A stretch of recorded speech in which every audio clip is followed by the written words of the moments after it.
જય સ્વામિનારાયણ. આપણે આવી ગયા છીએ રાજકોટ મંદિર, જે આપણે બોરડીવાળું કાંટા વગરની બોરડી એ મંદિર આપણે આવ્યા છીએ, જે ભૂપેન્દ્ર રોડ ઉપર આવેલું છે રાજકોટમાં. સ્વામિનારાયણ મંદિર, મુખ્ય મંદિર જુઓ. હવે આપણે અંદર બોરડીના દર્શન કરવા જઈશું ને એને આપણે સત્સંગીઓને ઇતિહાસ તો ખબર જ હશે, પણ હું થોડો તમને યાદ કરાવી દઉં. આપણે આજે બોરડી કાંટા વગરની બોરડી છે એ ત્યારે જ્યારે રાજકોટના ગવર્નરે મહારાજને આમંત્રણ આપ્યું રાજકોટ આવવાનું, ત્યારે મહારાજ સર માલ્કમ એમને મહારાજને અહીંયા પધારવાનું ઇન્વિટેશન આપ્યું હતું. જો આ કાંટા વગરની બોરડી આપણે તમને હું દર્શન કરાવું અને એનો ઇતિહાસ પણ કહેતી જઉં છું. આ કાંટા વગરની બોરડી આપણે જે 200 વર્ષ પહેલાંની આ પ્રસાદીની બોરડી છે. અત્યારે હાલ પણ 12 મહિના બોર આવે છે અને એ બોરડી કાંટા વગરની છે.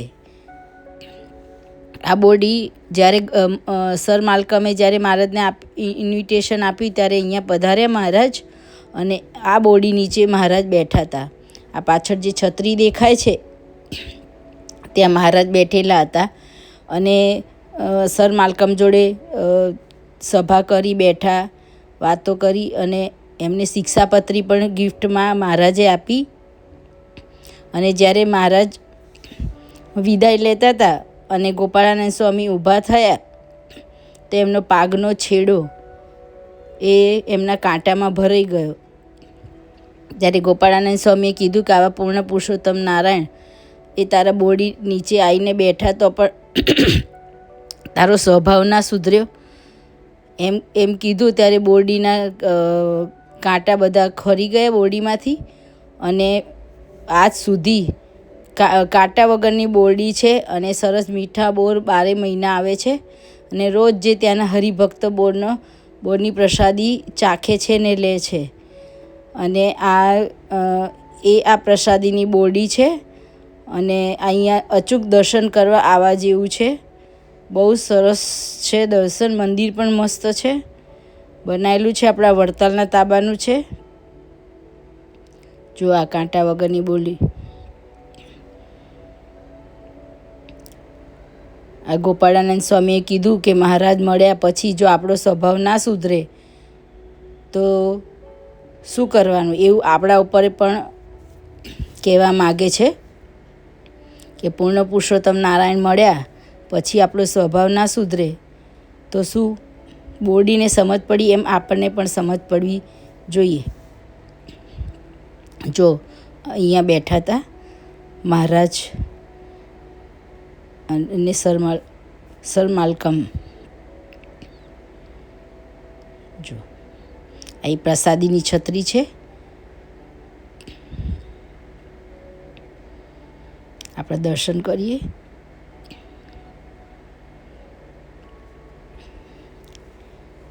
અહીંયા રોજ જે બહુ જ બોર ખરે છે, બધા પ્રસાદી લે છે.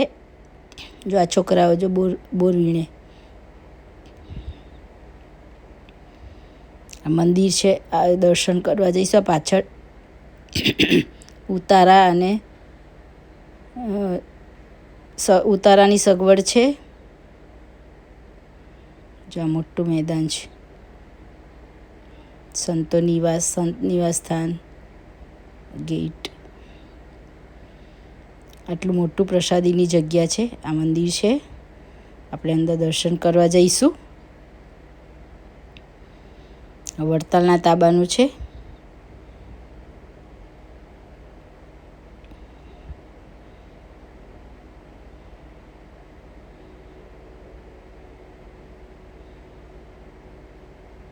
સર માલ્કમને મહારાજે શિક્ષાપત્રી આપી હતી, એ પણ પ્રસાદીની અહીંયા સંગ્રહેલી છે.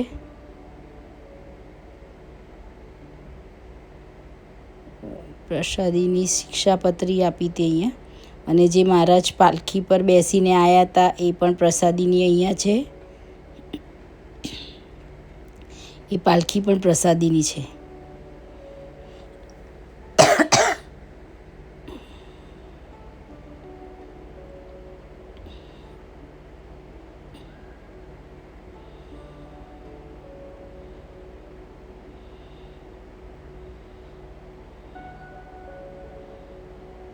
જો આ મંદિરનો ચોક.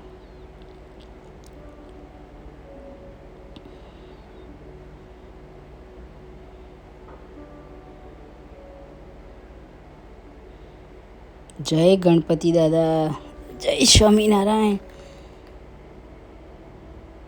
જય હનુમાન દાદા, જય સ્વામિનારાયણ. દર્શન ખુલવાની તૈયારીમાં છે. ત્યાં સુધી આપણે પ્રસાદીની વસ્તુના દર્શન કરી લઈએ.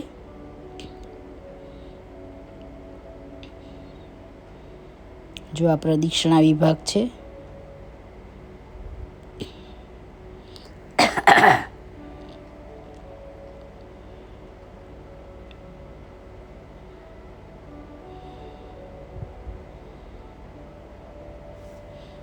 જો સુખસૈયા છે.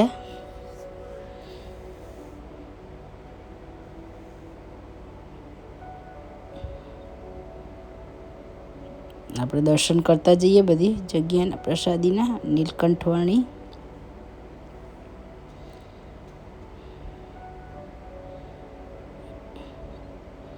હવે પ્રસાદીની વસ્તુ આવી.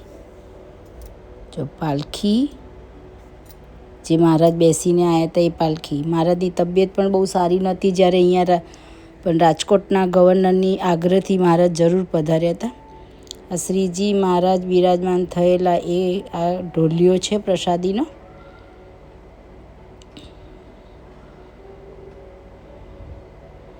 જો અંગ્રેજ ગવર્નર માલ્કમે એમને જોઈ શ્રીજી મહારાજને ના તંદુરસ્ત, તબિયત નહીં સારી હોવા છતાંય અંગ્રેજ ગવર્નરે દર્શનને આતુરતાથી વશ થઈ અને મહારાજ અહીં પધારેલા.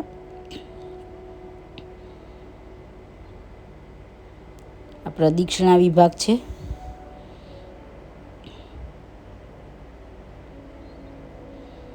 ચલો આપણે દર્શન કરીએ પ્રદક્ષિણા વિભાગમાં. નીલકંઠવાણી, રાજકોટ.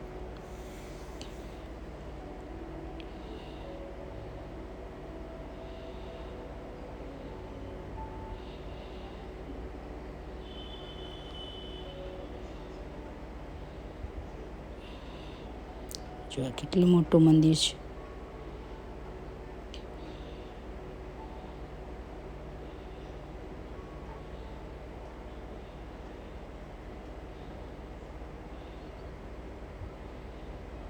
આપણે દર્શન કરીએ. જો ઘનશ્યામ મહારાજની જય. મહારાજને આજે ફૂલના વાઘા છે. એવા રૂપાળા લાગે છે મહારાજ. વાહ પ્રભુ વાહ, મસ્ત ફૂલના વાઘા પહેર્યા છે મહારાજે.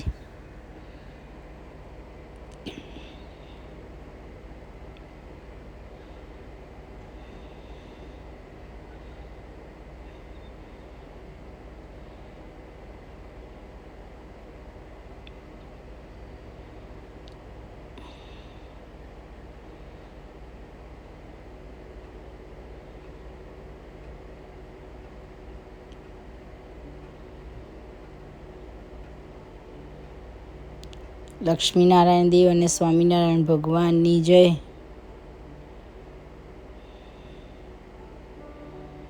જો લક્ષ્મીજી કેવા રૂડા રૂપાળા લાગે છે. નારાયણને ફૂલના વાઘા પહેરાવ્યા છે. ઘનશ્યામ મહારાજની જય.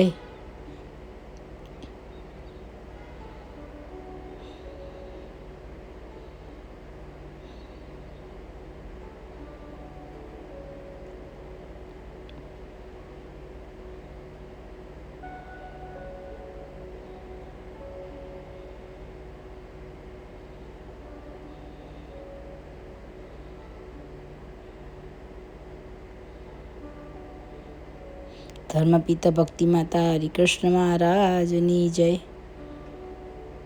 ચંદનના વાઘા પહેરાયા છે મહારાજને. ચંદનથી વાઘા કરેલા છે.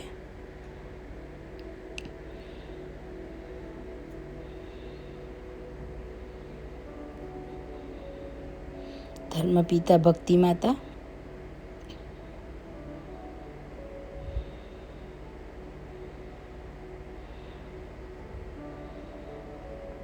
જો આ દર્શન કરો.